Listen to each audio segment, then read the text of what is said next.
Kalladikode parcel വാഹനം തടഞ്ഞ ഡ്രൈവറെ തട്ടിക്കൊണ്ടുപോയി ആക്രമിച്ച കേസിൽ ഒരാൾ കൂടി അറസ്റ്റിൽ. കൊമ്പ്ര മുനിച്ചിറ മുനവീറാണ് പോലീസിന്റെ പിടിയിലായത്.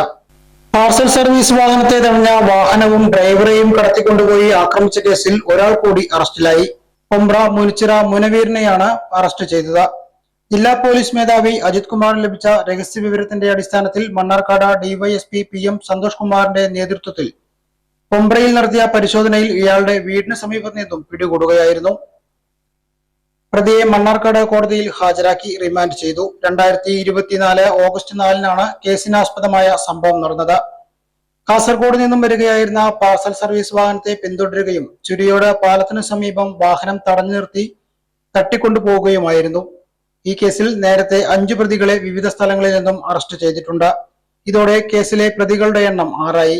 ഇനിയും 2 പേരെ കൂടി കണ്ടെത്താനുണ്ടെന്ന് കല്ലടിക്കോട് പോലീസ് അറിയിച്ചു. പിടികൂടിയ മുനവീർ പോലീസിനെ ആക്രമിച്ച കേസ് ഉൾപ്പെടെ വിവിധ സ്റ്റേഷനുകളിലായി നിരവധി കേസുകളിൽ പ്രതിയാണ്. Kalladikode CI GS Saji, ASI V Sunilkumar, CS Sunil, P Babu, Seena, Ramshad എന്നിവരടങ്ങിയ സംഘമാണ് പ്രതിയെ പിടികൂടിയത്.